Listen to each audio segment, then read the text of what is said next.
Olá pessoal, tudo bem? Meu nome é Paulo Henrique, estou aqui com o Vitor Gomes para tratar de mais alguns temas, mais alguns conceitos e definições trazidos no artigo 6º da Lei 14.133 de 2021, a nova Lei de Licitações. Esse artigo 6º é um artigo bastante importante porque ele traz todos os conceitos que o aplicador da lei vai se utilizar na interpretação dos artigos da legislação, das modalidades de licitação, de todos os conceitos mais importantes estão previstos aqui. Como se faz numa boa lei, num bom contrato, sempre essas definições ajudam muito na aplicação Compreensão da da lei, né? lei. Exatamente. Nesse vídeo especificamente, eu venho trazer algumas definições importantes atinentes à contratação de obras de engenharia, porque nós já falamos em outro vídeo anteriormente de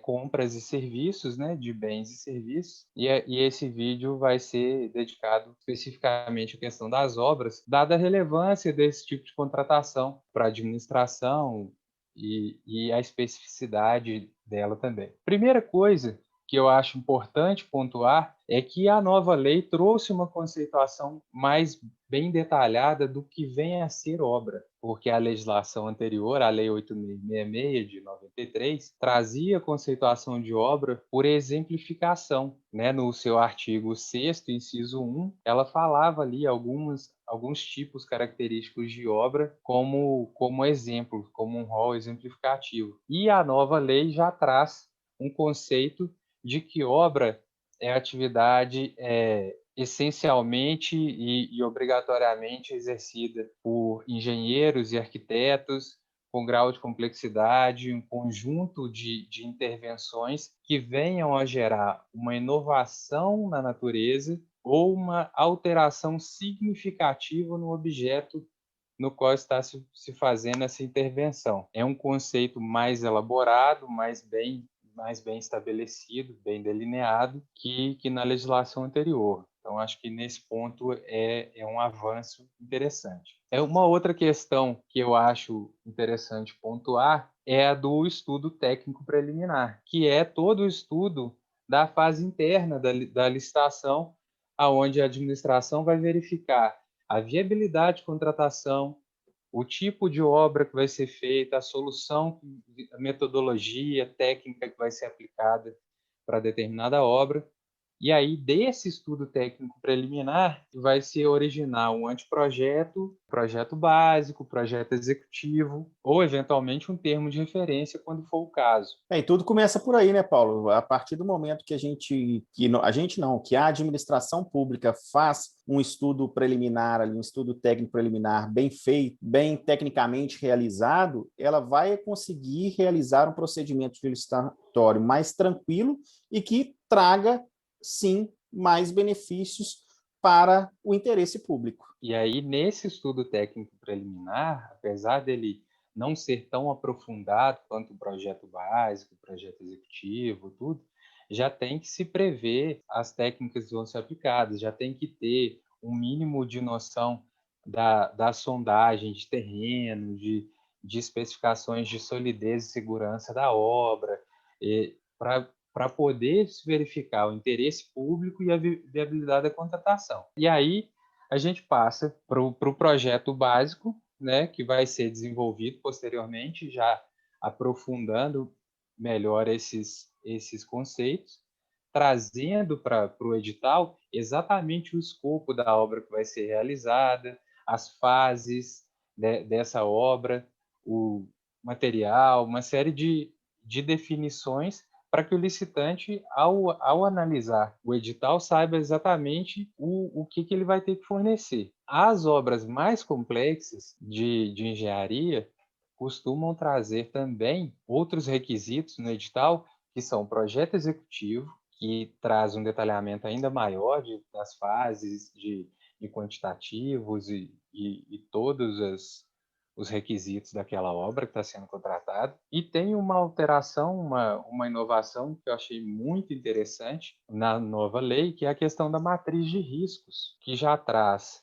no edital, né, dependendo da complexidade, do vulto da obra e tudo, é obrigatório trazer no edital a matriz de riscos. O que é essa matriz de riscos? Basicamente, vai se trazer na minuta do contrato administrativo as obrigações de parte a parte, formas de se verificar e se reajustar o contrato para evitar o desequilíbrio econômico-financeiro. Porque muitas vezes uma obra tem uma alteração grande de um preço de um insumo que está, às vezes, atrelado ao dólar, é muito comum em relação a material betuminoso, que é usado para estradas, para a produção de asfalto, por exemplo, que o preço dele, praticado pela Petrobras, né, definido pela Petrobras, ele sofre uma influência muito forte da variação do dólar, e isso pode trazer uma distorção muito grande no contrato. Por mais que se possa prever a possibilidade disso acontecer, é impossível prever quanto que vai ser essa variação, quais vão ser os parâmetros. E aí, nessa matriz de risco, pelo tipo de obra, já vai ser possível determinar quais são as possíveis distorções e quais vão ser os critérios utilizados para a readequação do contrato. Isso diminui risco para ambas as partes, tanto para a administração, que vai ter mais segurança de ter o objeto sendo fornecido, cumprido até o final, aquela obra, quanto para o contratado, que não vai ficar sujeito nem a prejuízos, né, dentro da margem do BDI previsto ali no momento da proposta, bonificação direta e indireta, né, que traduz a margem na obra, e nem vai ficar sujeito a possíveis punições pelo descumprimento de parte do contrato. Porque se o contrato fica Sim. inviável economicamente, o contratado não vai conseguir cumprir todo o escopo. E um Se você contrato não cumpre, cumprido, ele traz problemas tanto para o contratado como para o contratante, né? Tanto exatamente. para a administração pública como para o fornecedor que gostaria de prestar o serviço e às vezes completar os seus serviços ali e não completa por uma questão da administração e vice-versa. Ou até por um fato superveniente e Também. imprevisível para as duas partes. E antes isso acabava invariavelmente indo parar uma discussão judicial, porque o licitante, o contratado, não poderia ficar sujeito a tomar uma punição, uma multa, ficar impedido de licitar durante um período por uma variável que não estava sob controle dele. E, por outro lado, a administração também não quer ficar sem o cumprimento do contrato. Essa matriz de riscos, no meu entendimento, ela vai facilitar que o reequilíbrio econômico-financeiro seja feito administrativamente entre as partes, com esses requisitos já pré-determinados, e vai, muito provavelmente, reduzir muito a necessidade de ajuizamento de ações ou mesmo de procedimentos arbitrais para poder mediar esse reequilíbrio. Mas dois pontos rapidinho, que são conceitos que não são muito comuns para quem não está muito habituado com a área, que é o conceito de contratação integrada e semi-integrada, que a administração pode fazer a contratação de uma obra integrada, na qual o licitante ele é responsável pela elaboração do projeto básico, do projeto executivo, pela execução de todas as fases da obra e pela entrega final do projeto. Ele é responsável basicamente por tudo que acontece após o estudo técnico preliminar e o anteprojeto. E tem uma contratação semi-integrada, na qual a administração faz até o projeto básico e o licitante assume, a partir do projeto executivo em diante, todos os demais pontos e fases aí do cumprimento daquela obra. O que pode ser interessante para a administração ter um trabalho um pouco menor na elaboração de projetos, principalmente de obras de menor complexidade, né, deixando isso com um pouco mais de liberdade para o contratado executar a obra de acordo com a técnica que ele entender mais conveniente. Mas existe, por um outro lado, o risco também, se não se fizer um detalhamento muito bem feito, né, se a administração delegar para o contratado o projeto básico, o projeto executivo e tudo mais, eu entendo que a administração perde um pouco de controle